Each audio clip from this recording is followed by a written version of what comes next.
Dhaka central university অধ্যাদেশ 2026, বেসরকারি শিক্ষা প্রতিষ্ঠান শিক্ষক ও কর্মচারী অবসর সুবিধা বোর্ড অধ্যাদেশ 2026 এবং বেসরকারি শিক্ষা প্রতিষ্ঠান শিক্ষক কর্মচারী কল্যাণ ট্রাস্ট অধ্যাদেশ 2026 এর খসড়ার নীতিগত চূড়ান্ত অনুমোদন দেওয়া হয়। এছাড়া Bangladesh Japan economic partnership agreement স্বাক্ষরের প্রস্তাব, জাতীয় পোল্ট্রি উন্নয়ন নীতিমালা 2026 এর খসড়া ও mutual legal assistance MLA treaty between Bangladesh and Malaysia খসড়ার অনুমোদন দিয়েছে উপদেষ্টা পরিষদ। বৈঠক শেষে ফরেন সার্ভিস একাডেমিতে সাংবাদিকদের ব্রিফিং করেন প্রধান উপদেষ্টার প্রেস সচিব শফিকুল আলম। প্রতীক বরাদ্দের পর আজ থেকে শুরু হয়েছে ত্রয়োদশ জাতীয় সংসদ নির্বাচনের আনুষ্ঠানিক প্রচারণা। সারা দেশে 298টি নির্বাচনী এলাকায় 1981 জন প্রার্থী চূড়ান্তভাবে ভোটের লড়াইয়ে নেমেছেন। নির্বাচন কমিশনের ঘোষিত তফসিল অনুযায়ী আজ থেকে শুরু হওয়া এই প্রচারণা চলবে আগামী 10 ফেব্রুয়ারি রাত 12টা পর্যন্ত। তবে প্রচারণার ক্ষেত্রে প্রার্থীরা রাজনৈতিক দল ও প্রার্থীর আচরণ বিধিমালা 2025 মেনে চলতে বাধ্য থাকবেন। নির্বাচন কমিশনের আচরণ বিধিমালা অনুযায়ী প্রচারণার ক্ষেত্রে সকল প্রার্থী সমান অধিকার পাবেন। তবে প্রতিপক্ষের জনসভা, শোভাযাত্রা বা কোনো প্রচারাভিযানে বাধা প্রদান, ভীতি সঞ্চার বা বিশৃঙ্খলা করা যাবে না। প্রচারণার কর্মসূচির প্রস্তাব আগেভাগেই সংশ্লিষ্ট কর্তৃপক্ষকে জানাতে হবে, যাতে তারা প্রয়োজনে একাধিক প্রার্থীর কর্মসূচির মধ্যে সমন্বয় করতে পারেন। জনসাধারণের চলাচলে বিঘ্ন ঘটে এমন কোনো সড়ক বা জনপথে সভা সমাবেশ করা যাবে না। এছাড়া দেশের বাইরে বা বিদেশের মাটিতে কোনো প্রকার নির্বাচনী প্রচারণা চালানো সম্পূর্ণ নিষিদ্ধ করা হয়েছে। লিফলেট, পোস্টার ও ব্যানার ব্যবহারের ক্ষেত্রে এবার কঠোর বিধিনিষেধ আরোপ করেছে ইসি। প্রচারণায় কোনো ধরনের পোস্টার বা অপচনশীল দ্রব্য যেমন পলিথিন, প্লাস্টিক বা রেক্সিন ব্যবহার করা যাবে না। দেয়াল, গাছ, বিদ্যুতের খুঁটি কিংবা সরকারি বেসরকারি কোনো যানবাহনে লিফলেট বা ফেস্টুন ছাটানো নিষিদ্ধ। ইলেকট্রনিক ও ডিজিটাল মাধ্যম ব্যতীত নির্বাচনী প্রচারণায় ব্যবহার করা ব্যানার ও ফেস্টুন হতে হবে সাদা কালো রঙের। এগুলিতে প্রার্থী নিজের ছবি ও প্রতীক ছাড়া অন্য কোনো ব্যক্তির ছবি ব্যবহার করতে পারবেন না।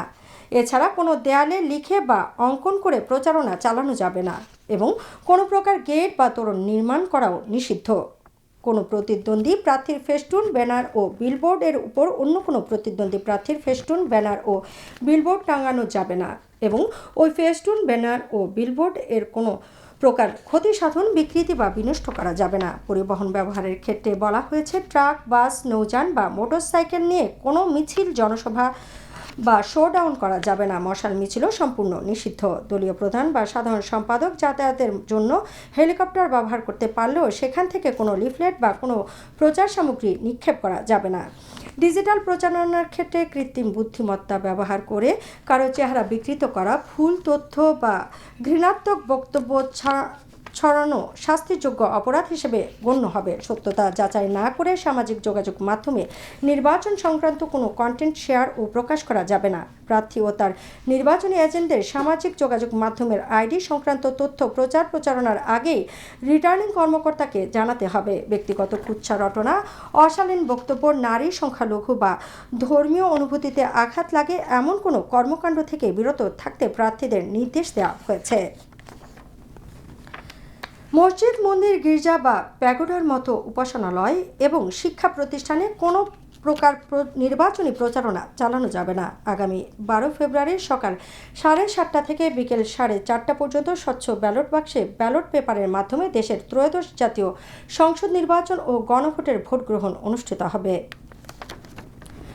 জাতীয় সংসদ নির্বাচন ও গণভোট সাধারণ মানুষের কাছে কেবল রাজনৈতিক প্রক্রিয়া নয়, এটি ন্যায্যতা ও অধিকার প্রতিষ্ঠার সুযোগ। মানুষ চায় অবাধ, সুষ্ঠু ও গ্রহণযোগ্য ভোট, যেখানে ভোটাধিকার প্রয়োগে বাধা থাকবে না। নির্বাচনের মাধ্যমে জনগণ উন্নয়ন, জবাবদিহিতা ও স্থিতিশীল নেতৃত্ব প্রত্যাশা করে। গণভোটকে তারা মনে করে গুরুত্বপূর্ণ জাতীয় সিদ্ধান্তের সরাসরি মত প্রকাশের শক্তিশালী মাধ্যম, যা গণতন্ত্রকে আরও গভীর ও কার্যকর করে। শবনা স্মৃতির প্রতিবেদন। একটি অবাধ, সুষ্ঠু ও অংশগ্রহণমূলক নির্বাচন, এটা এখন সাধারণ মানুষের সবচেয়ে বড় প্রত্যাশা। ভোট দিতে গিয়ে যেন ভয় না থাকে, পছন্দের প্রার্থীকে বেছে নেওয়ার স্বাধীনতা থাকে, এমন নির্বাচনের অপেক্ষায় ভোটাররা।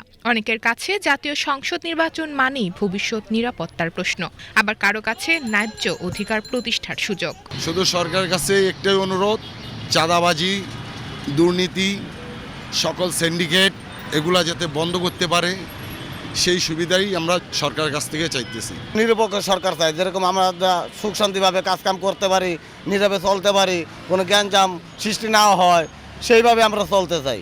জনগণ চায় একটা নতুন সরকার আসুক এবং নতুন সরকার অবশ্যই জনগণের সেবা এবং ভালো উন্নত মানের জীবনযাপন যেন করতে পারে, এই প্রত্যাশায় সবাই করে।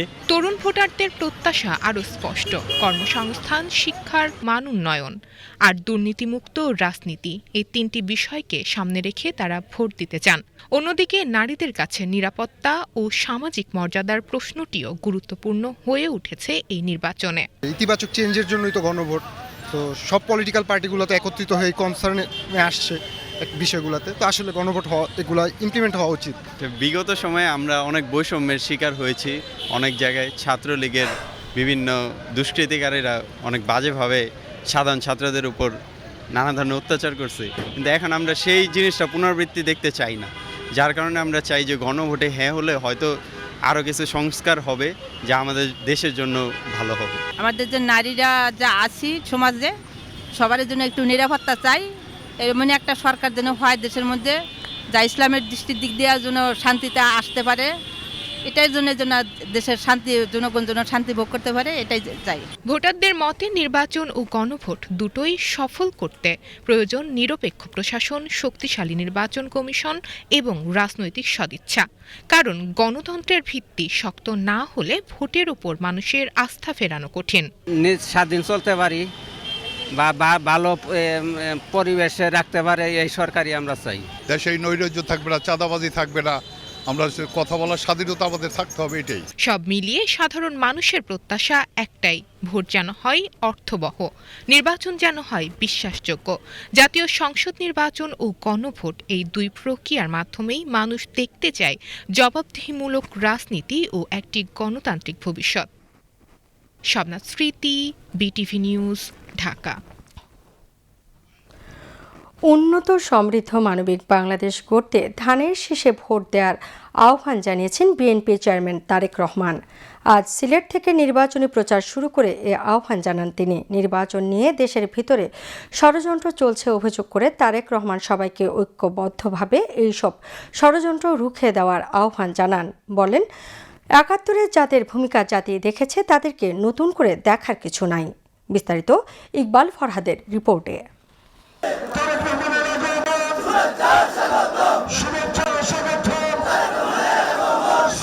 সিলেট আলিয়া মাদ্রাসা মাঠে উৎসব মুখর পরিবেশ, বিপুল জমায়েতে ধানের শীষের স্লোগান।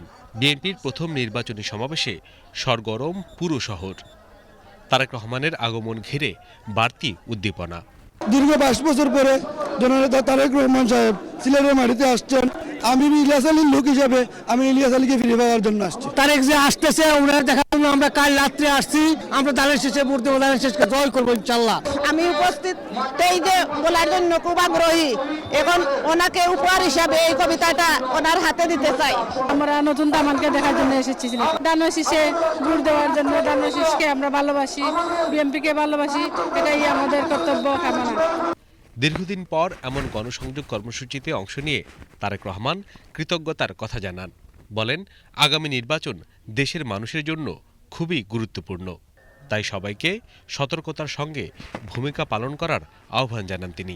আমরা বিগত কিছুদিন ধরে খেয়াল করে দেখছি, বাংলাদেশের কোন মহল, এই দেশের ভেতরে কোন মহল ষড়যন্ত্রের চেষ্টা করছে। গত কয়েকদিন ধরে আপনারা দেখেছেন, পত্র পত্রিকায় এসেছে, বিভিন্ন সোশ্যাল মিডিয়াতে এসেছে, মধ্যপ্রাচ্য সহ বিভিন্ন দেশে পোস্টাল ব্যালট যেগুলো পাঠানো হয়েছে সেগুলোকে কিভাবে ডাকাতি করা হয়েছে। ঠিক যারা এই দেশ থেকে পালিয়ে গেছে তারা যেভাবে আপনাদের ভোট ডাকাতি করেছিল, ঠিক একইভাবে আবার সেই ষড়যন্ত্র শুরু হয়েছে। দেখেছেন আপনারা? দেখেছেন? প্রিয় ভাই বোনেরা, সেই ষড়যন্ত্রের বিরুদ্ধে সজাগ থাকতে হবে।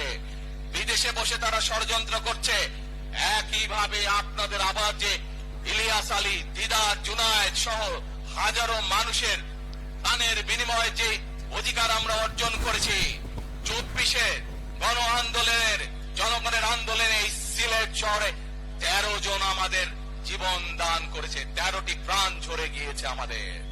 প্রিয় ভাই বোনেরা, এই প্রাণগুলোর বিসর্জনের মাধ্যমে আমরা যেই অধিকার আদায়ের পথে নেমেছি, একটি কুচক্রী মহল এরই ভিতরে ষড়যন্ত্র শুরু করে দিয়েছে।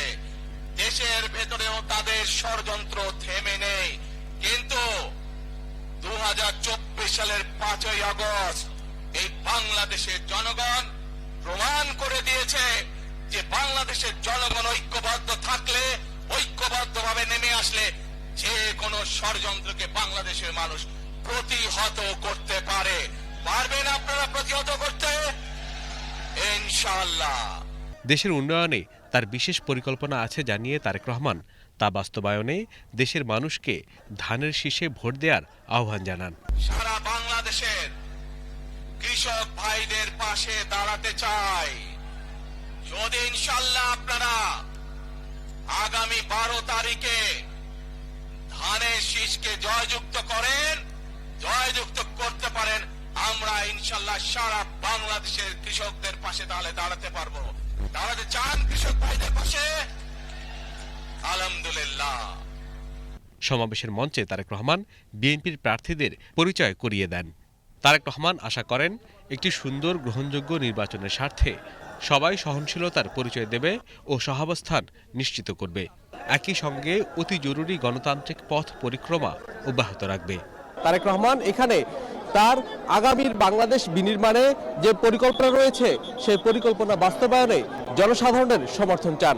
বিএনপির নেতাকর্মীরা আশা করছেন আগামী দিন 20 যে সময় রয়েছে নির্বাচনী প্রচার, সেই প্রচারের সময়কালে তারেক রহমান দেশের বিভিন্ন প্রান্তে মানুষের দুয়ারে দুয়ারে যাবেন এবং ধানের শীষ সহ বিএনপি জোটের প্রার্থীদের পক্ষে ভোট চাইবেন। বিএনপির নেতাকর্মীরা আশা করছেন এর মাধ্যমেই আগামী নির্বাচনে মানুষজন তাদের পক্ষে রায় দেবে। সিলেট থেকে ইকবাল ফারহাদ, বিটিভি নিউজ। জাতীয় 3 নেতার মাজার ও ইনকিলাব মঞ্চের মুখপাত্র শহীদ ওসমান হাদির কবর জিয়ারতের মধ্য দিয়ে নির্বাচনী প্রচারণা শুরু করেছে জাতীয় নাগরিক পার্টি এনসিপি।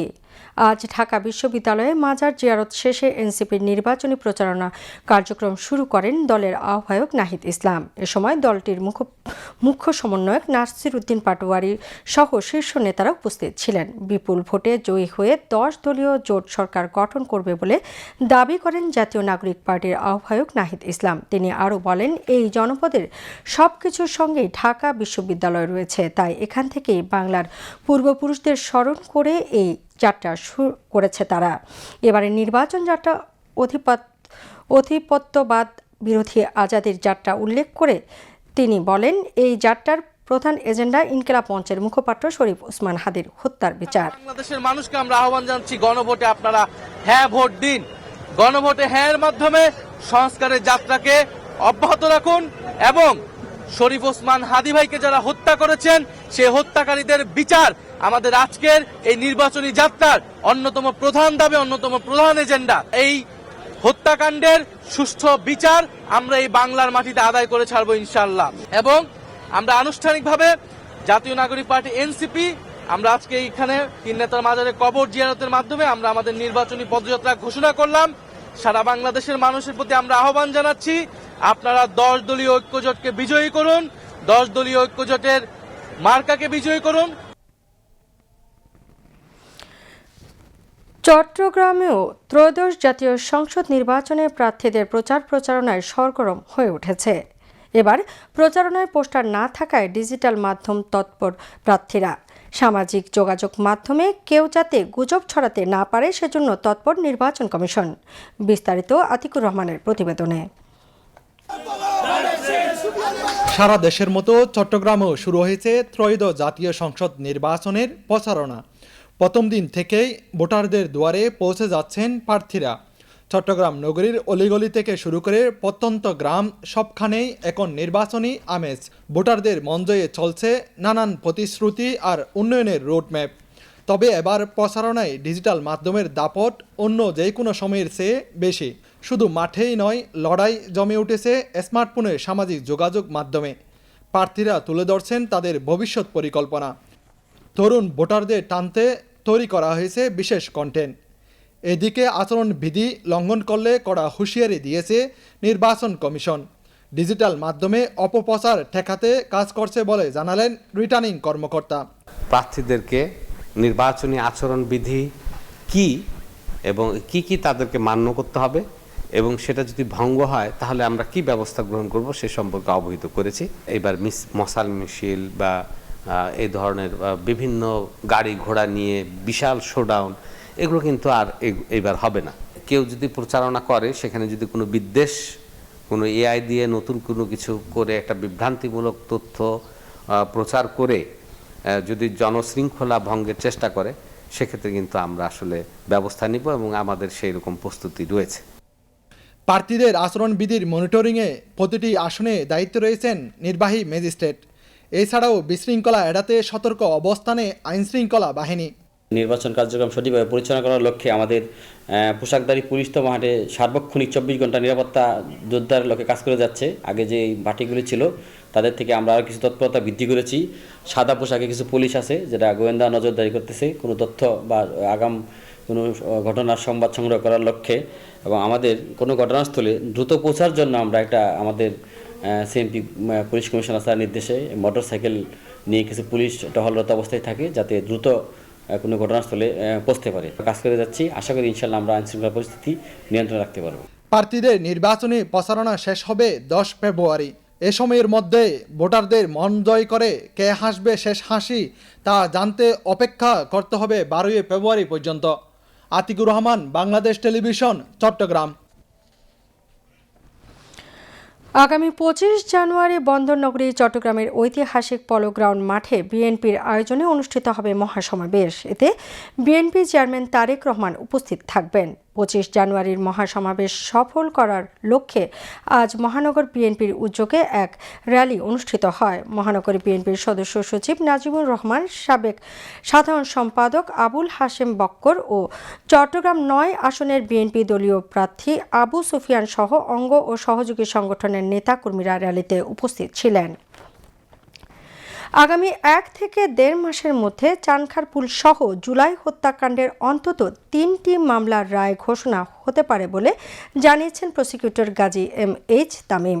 আজ আন্তর্জাতিক অপরাধ ট্রাইব্যুনালে সাংবাদিকদের ব্রিফকালে একথা জানান তিনি। এদিকে 24 জুলাই গণ অভ্যুত্থানে সংগঠিত মানবতা বিরোধী অপরাধের মামলায় বর্তমানে কার্যক্রম নিষিদ্ধ ঘোষিত আওয়ামী লীগের সাধারণ সম্পাদক উবায়দুল কাদের সহ পলাতক 7 আসামির বিরুদ্ধে আনুষ্ঠানিক অভিযোগ গঠন করে বিচার শুরুর আদেশ দিয়েছেন ট্রাইব্যুনাল 2।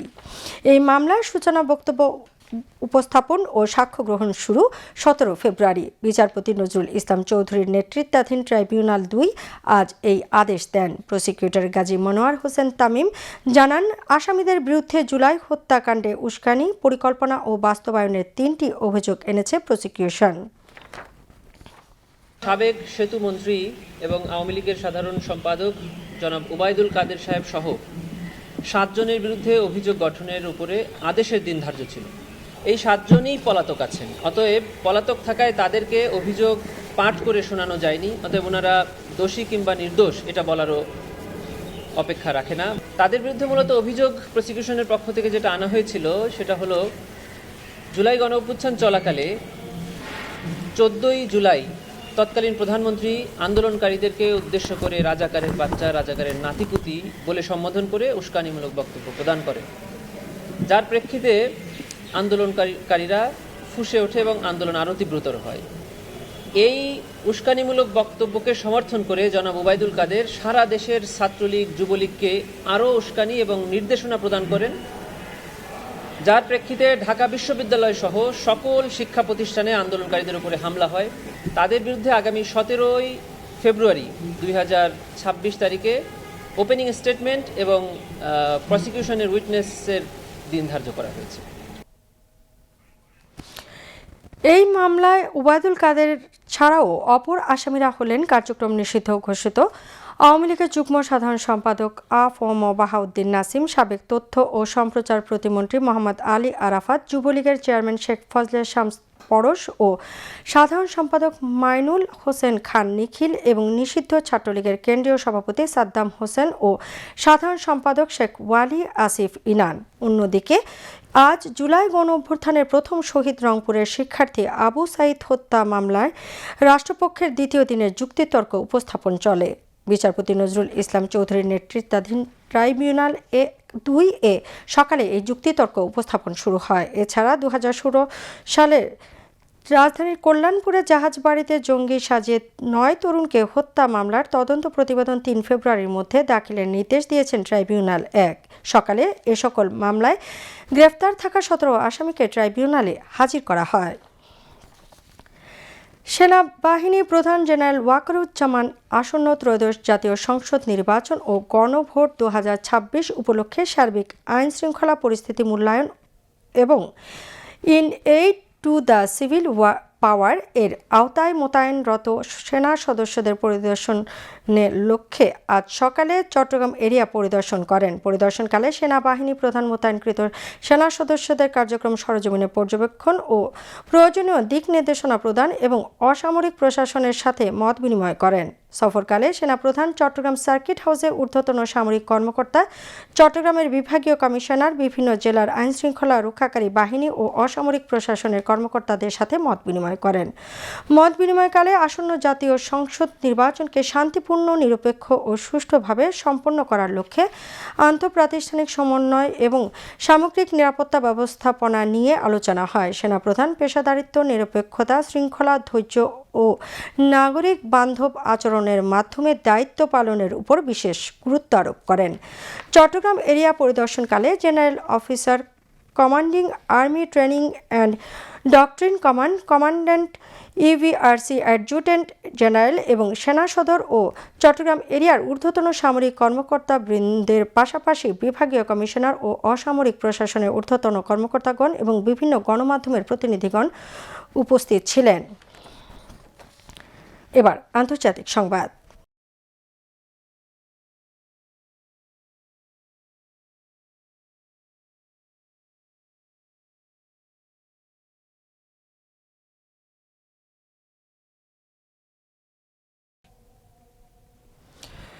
ফিলিস্তিনের গাজায় যুদ্ধবিরতির মধ্যে চালানো ইসরায়েলি হামলায় রক্তাক্ত হয়ে উঠেছে উপত্যকাটি। একের পর এক হামলায় একদিনেই প্রাণ হারিয়েছেন অন্তত 11 জন ফিলিস্তিনি, যাদের মধ্যে রয়েছেন 2 শিশু ও 3 সাংবাদিক। এ ঘটনায় আরও 6 জন আহত হয়েছেন বলে জানিয়েছে গাজার স্বাস্থ্য মন্ত্রণালয়। যুদ্ধবিরতির মধ্যেই হওয়া এই হামলার ফলে গাজার মানবিক সংকট ও নিরাপত্তা পরিস্থিতি নিয়ে নতুন করে প্রশ্ন উঠেছে। গাজার স্বাস্থ্য মন্ত্রণালয়ের মহাপরিচালক মুনির আল বুরুশ সংবাদ মাধ্যম আল জাজিরাকে জানান, বুধবার যে গাড়িটিতে হামলা হয় সেখানে নিহত ফটো সাংবাদিকরা মিশরের Egyptian committee for Gaza relief এর হয়ে কাজ করছিলেন। এই সংস্থাটি গাজায় মিশরের ত্রাণ কার্যক্রম তদারক করে। আনাস ঘুনাইম, আব্দুল রৌফ সাদ ও মোহাম্মদ কেশতা নামের ওই 3 সাংবাদিক মধ্য গাজার তথাকথিত নেটজারিম করিডোরের কাছে দায়িত্ব পালন করছিলেন। এদিকে মধ্য গাজার আরেক হামলায় একই পরিবারের 3 জন নিহত হয়েছেন। নিহতদের মধ্যে একটি শিশু রয়েছে। এছাড়া দক্ষিণ গাজায় ইসরায়েলি সেনাদের গুলিতে 13 বছরের এক কিশোর নিহত হয়েছে বলে আল জাজিরার প্রতিবেদনে জানানো হয়। ফিলিস্তিনি কর্মকর্তারা জানান, গত 10 অক্টোবর যুক্তরাষ্ট্রের মধ্যস্থতায় যুদ্ধবিরতি কার্যকর হওয়ার পর থেকেই ইসরায়েল বারবার তা লঙ্ঘন করছে। তারা বলেন, খাদ্য, চিকিৎসা সামগ্রী ও আশ্রয় নির্মাণের উপকরণ গাজায় প্রবেশ এখনও সীমিত রেখেছে ইসরায়েল। শীতের মধ্যে প্রায় 22 লাখ মানুষ তীব্র মানবিক সংকটে রয়েছে এবং তাদের বড় অংশ এখনও অস্থায়ী তাঁবুতে কোনো রকমে আশ্রয় নিয়ে আছে। এদিকে জেরুজালেমে জাতিসংঘের সংস্থা relief and workers agency UNRW এর সদর দপ্তর বুলডোজার দিয়ে গুঁড়িয়ে দিয়েছে ইসরায়েল। দখলদার দেশটি পশ্চিম তীরের কালান্দিয়ায় জাতিসংঘের একটি কারিগরি বিদ্যালয়ে টিয়ার গ্যাসও ছুড়েছে। জাতিসংঘের এই সংস্থাটির বিরুদ্ধে ইসরায়েল অভিযোগ করেছে তারা হামাসের সঙ্গে সহযোগিতা করছে, যদিও UNRW এটি অস্বীকার করে আসছিল। এই ধ্বংসযজ্ঞ সংস্থাটির বিরুদ্ধে ইসরায়েলের সর্বশেষ পদক্ষেপ। সংস্থাটি লাখ লাখ ফিলিস্তিনি শরণার্থীকে সহায়তা দিয়ে থাকে। UNRW এর প্রধান ফিলিপ লাজারিনি বলেছেন, জাতিসংঘের বিরুদ্ধে এমন হামলা আগে কখনো দেখা যায়নি। এটি আন্তর্জাতিক আইনের উপর সরাসরি আঘাত। যুদ্ধ বিধ্বস্ত গাজা পুনর্গঠনে মার্কিন প্রেসিডেন্ট ট্রাম্পের বোর্ড অব পিস গঠনের উদ্যোগে আন্তর্জাতিক অঙ্গনে সৃষ্টি হয়েছে বিতর্ক। এতে ফিলিস্তিনিদের রাজনৈতিক ভবিষ্যৎ সম্পর্কে যেমন কোনো দিক নির্দেশনা নেই, তেমনি এর মাধ্যমে খর্ব হতে পারে জাতিসংঘের ভূমিকা। বিস্তারিত ডেস্ক রিপোর্টে। গাজা উপত্যকার যুদ্ধ পরবর্তী প্রশাসন ও পুনর্গঠনের জন্য নতুন একটি আন্তর্জাতিক উদ্যোগের ঘোষণা দিয়েছেন যুক্তরাষ্ট্রের প্রেসিডেন্ট ডোনাল্ড ট্রাম্প। উদ্যোগটির নাম Gaza board of peace. White হাউসের বিবৃতিতে বলা হয়েছে, এই বোর্ড সাময়িকভাবে গাজা পরিচালনা, নিরাপত্তা স্থিতিশীলতা নিশ্চিত এবং পুনর্গঠন কার্যক্রম তত্ত্বাবধান করবে। বোর্ডের চেয়ারম্যান হিসেবে থাকছেন ডোনাল্ড ট্রাম্প নিজেই। বোর্ডের প্রতিষ্ঠাতা সদস্য হিসেবে যুক্তরাজ্যের সাবেক প্রধানমন্ত্রী টনি ব্লেয়ার এবং যুক্তরাষ্ট্রের পররাষ্ট্রমন্ত্রী মার্কো রুবিও, মধ্যপ্রাচ্য বিষয়ক দূত স্টিভ উইটকফ এবং ট্রাম্পের জামাতা জ্যারেড কুশনার অন্তর্ভুক্ত রয়েছেন। এছাড়া বিশ্বব্যাংকের প্রেসিডেন্ট অজয় বাঙ্গা নির্বাহী বোর্ডে থাকছেন। বোর্ড ঘোষণার আগে গাজা পরিচালনার জন্য 15 সদস্যের একটি ফিলিস্তিনি টেকনোক্রেট কমিটি গঠন করা হয়েছে। এই কমিটি যুদ্ধ পরবর্তী প্রশাসনিক কার্যক্রম পরিচালনা করবে। পাশাপাশি জাতিসংঘের সাবেক দূত নিকোলে মলাদেনেভ বোর্ডের প্রতিনিধি হিসেবে গাজায় কাজ করবেন। ট্রাম্পের পরিকল্পনায় গাজায় একটি আন্তর্জাতিক স্থিতিশীলতা বাহিনী মোতায়েনের কথাও বলা হয়েছে, যা ফিলিস্তিনি পুলিশ বাহিনীকে প্রশিক্ষণ ও নিরাপত্তা সহায়তা দেবে। বিশ্বের বিভিন্ন দেশের নেতাদের এই বোর্ডে যোগদানের আমন্ত্রণ জানানো হয়েছে।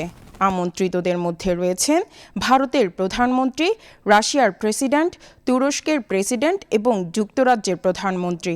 ইতোমধ্যে পাকিস্তান বোর্ডে যোগ দেওয়ার ঘোষণা দিয়েছেন। তবে এই উদ্যোগ আন্তর্জাতিক অঙ্গনে বিতর্ক সৃষ্টি করেছে। সমালোচকদের মতে, বোর্ডের মাধ্যমে জাতিসংঘের ভূমিকা খর্ব হতে পারে এবং ফিলিস্তিনিদের রাজনৈতিক ভবিষ্যৎ সম্পর্কে স্পষ্ট দিক নির্দেশনা নেই। জাতিসংঘ জানিয়েছে, যুদ্ধবিরতির পরেও গাজায় মানবিক পরিস্থিতি অত্যন্ত সংকটাপন্ন।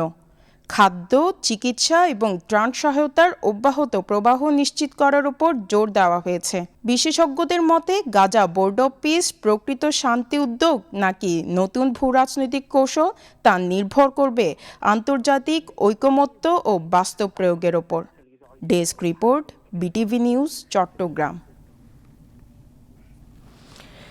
ইরানে হামলার চিন্তা এখনও বাদ দেননি যুক্তরাষ্ট্রের প্রেসিডেন্ট ডোনাল্ড ট্রাম্প। তিনি তার সহযোগীদের তেহরানে হামলার পরিকল্পনার জন্য বলছেন, যেটিকে চূড়ান্ত হামলা হিসেবে অবহিত করেছেন তিনি। বুধবার এক প্রতিবেদনে তথ্য জানিয়েছে প্রভাবশালী সংবাদ মাধ্যম ওয়াল স্ট্রিট জার্নাল। সংবাদ মাধ্যমটি বলছে, ট্রাম্প ইরানে হামলার প্রস্তুতি বাদ দিতে বললেও এখন আবার নতুন পরিকল্পনা দিতে বলছেন। এদিকে তেহরান হুমকি দিয়েছে যে ইরান এবার আক্রান্ত হলে সর্বস্ব দিয়ে পাল্টা হামলা চালানো হবে। এতে যুক্তরাষ্ট্র ইরান সংঘাতের ঝুঁকি বাড়ছে। যুক্তরাষ্ট্রের কর্মকর্তারা বলছেন, ইরানে হামলার ব্যাপারে আলোচনার সময় এটিকে ট্রাম্প কয়েকবার চূড়ান্ত হামলা হিসেবে অবহিত করেছেন। ট্রাম্পের নির্দেশনার পর হোয়াইট হাউস এবং যুক্তরাষ্ট্রের প্রতিরক্ষা মন্ত্রণালয় বিভিন্ন অপশন দিয়েছেন, যার মধ্যে ইরানের সরকার পতনের পরিকল্পনাও আছে। এছাড়া অন্যান্য অপশনের মধ্যে ইসলামিক বিপ্লবী গার্ডের অবকাঠামো সীমিত হামলার বিষয়টিও আছে। এ তথ্য এমন সময় আসলো যখন মধ্যপ্রাচ্যের দিকে ধেয়ে যাচ্ছে যুক্তরাষ্ট্রের বিমানবাহী রণতরী ও যুদ্ধ বিমান। এসব যুদ্ধ বিমান ও রণতরী ভেনেজুয়েলার সাবেক প্রেসিডেন্ট নিকোলাস মাদুরোকে অপহরণের জন্য ক্যারিবিয়ান অঞ্চলে মোতায়েন করেছিলেন ট্রাম্প।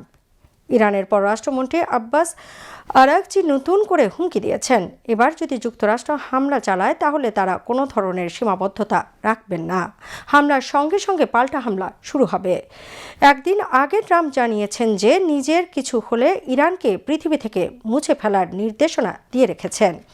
এর আগে ইরান হুমকি দিয়ে দেয়, যদি তাদের সর্বোচ্চ নেতা আয়াতুল্লাহ আলী খামেনিকে হত্যা করা হয় তাহলে ট্রাম্পের শুধু হাতই বিচ্ছিন্ন করা হবে না, তাকে হত্যাও করা হবে। ফুকুশিমা বিপর্যয়ের প্রায় 15 বছর পর বিশ্বের বৃহত্তম পারমাণবিক বিদ্যুৎ কেন্দ্র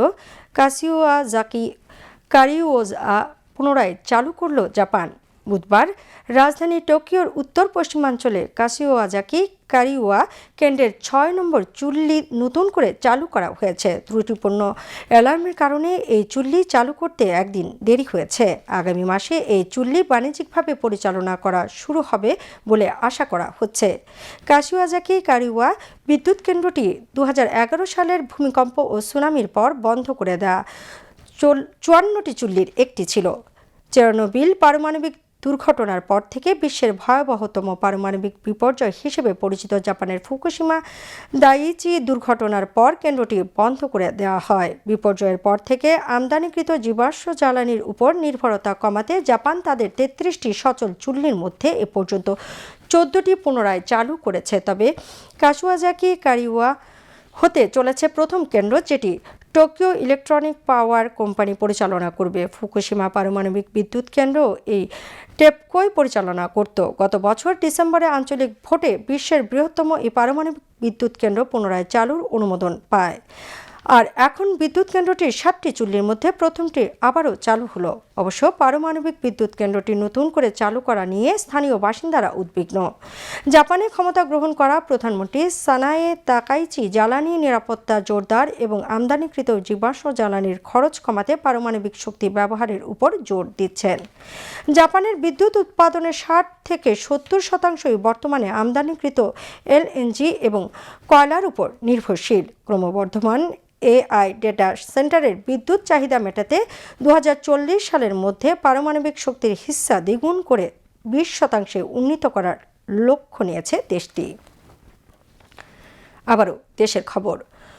ত্রয়োদশ জাতীয় সংসদ নির্বাচনকে ফেনী জেলায় শুরু হয়েছে আনুষ্ঠানিক নির্বাচনী প্রচারণা। ফেনী ৩ আসনে বিএনপি মনোনীত প্রার্থী আব্দুল আওয়াল মিন্টু সকালে দাগনভূঞা উপজেলার আলাইয়ারপুর গ্রামে মা বাবার কবর জিয়ারতের পর গণসংযোগ শুরু করেন। তিনি উপজেলার ইয়াকুবপুর ইউনিয়নে এক পথসভায় ভোটারদের ধানের শীষে ভোট দেওয়ার আহ্বান জানান।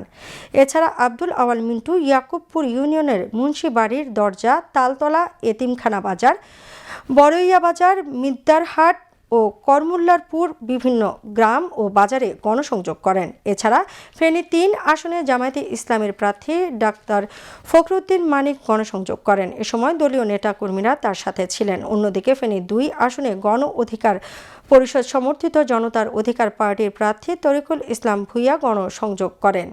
তিনি ফেনী সদরে শহীদ সালাউদ্দিন হাই স্কুল থেকে নির্বাচনী প্রচারণা শুরু করেন।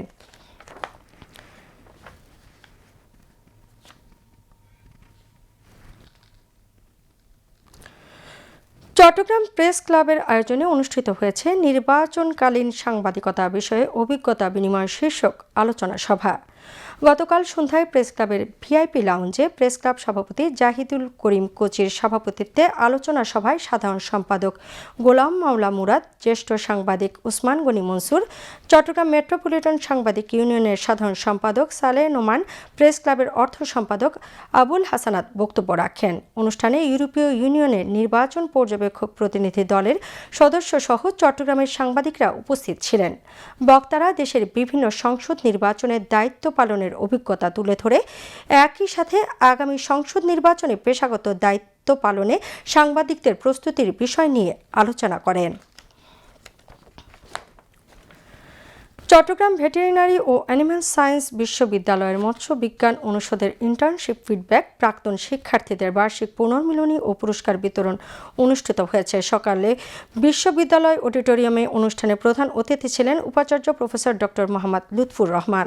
মৎস্য বিজ্ঞান অনুষদের dean professor doctor Sheikh Ahmad Al নাহিদের সভাপতিত্বে অন্যান্যের মধ্যে treasurer professor doctor Mohammad Nurul Haque, veterinary medicine অনুষদের dean professor Goutam Kumar Debnath, food science ও টেকনোলজি অনুষদের dean professor doctor Shamsul Murshed, পরিচালক প্রফেসর ডক্টর AKM সাইফুদ্দিন সহ সংশ্লিষ্টরা বক্তব্য রাখেন।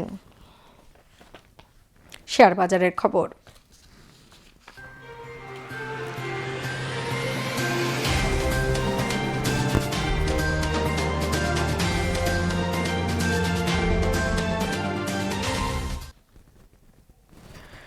একদিনের ব্যবধানে চট্টগ্রাম স্টক এক্সচেঞ্জে চাঙ্গা ভাব ফিরে এসেছে।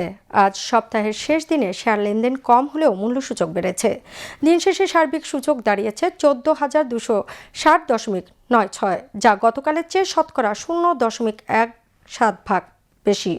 এছাড়া সিএসই 30-এর মূল্যসূচক দাঁড়ায় 12,871.87, যা গতকালের চেয়ে শতকরা 0.06% বেশি। আজ 164টি কোম্পানির 25,18,117টি শেয়ার লেনদেন হয়, যার মূল্য 14,47,81,000 টাকারও বেশি। এর মধ্যে 87টি কোম্পানির শেয়ার দাম বেড়েছে, 57টির কমেছে এবং 20টির দাম অপরিবর্তিত রয়েছে। এবার খেলার খবর।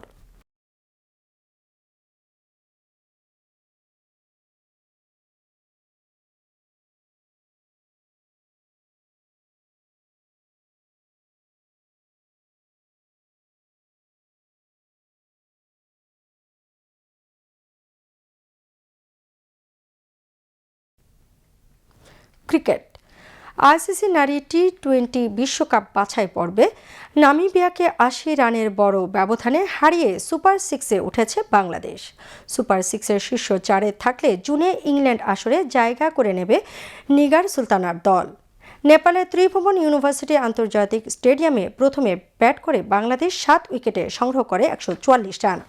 এরপর 3 স্পিনারের নৈপুণ্যে নামিবিয়াকে 17.5 ওভারে 64 রানে গুটিয়ে দেয় বাংলাদেশ। 5 দলের গ্রুপে বাংলাদেশ এর আগে প্রথম 2 ম্যাচে যুক্তরাষ্ট্র ও পাপুয়া নিউগিনিকে হারায়। আজ তৃতীয় ম্যাচে নামিবিয়া টসে জিতে বাংলাদেশকে আগে ব্যাটিংয়ে পাঠায়। প্রথম ওভারে জুয়াইরিয়া ফেরদৌস আউট হলেও দিলারা আক্তার ও শারমিন আক্তারের দ্বিতীয় উইকেট জুটির দৃঢ় ব্যাটিংয়ে 4 ওভারে বাংলাদেশের স্কোরবোর্ডে উঠে 34 রান। তাদের দুজনই আউট হওয়ার পর চতুর্থ উইকেটে আরেকটি বড় জুটি করেন সুবাহানা মুস্তারি ও নিগার সুলতানা। 46 রানের জুটিটি ভাঙে মুস্তারির আউটে। নিগারও বেশি দূর এগোতে পারেনি, ফেরেন 29 বলে 21 রানে। স্বর্ণা আক্তারের 18 বলে 23 রানের ইনিংসে বাংলাদেশের রান 130 পেরিয়ে যায়। 145 রানের লক্ষ্যে তাড়ায় নেমে নামিবিয়া প্রথম 3 ওভারে 20 রান সংগ্রহ করলেও চতুর্থ ওভারের প্রথম বলে রাবিয়া খান প্রথম উইকেট তুলে নিলে ভাঙন ধরে দলটির ইনিংসে। 2 উইকেটে 31 রান করা নামিবিয়া পরে 33 রানে হারায় 8 উইকেট। সঞ্জিদা আক্তার একাই শিকার করেন 4 উইকেট এবং রাবিয়া ও ফাহিমা খাতুন নেন 3টি করে উইকেট। এবার আবহাওয়ার খবর।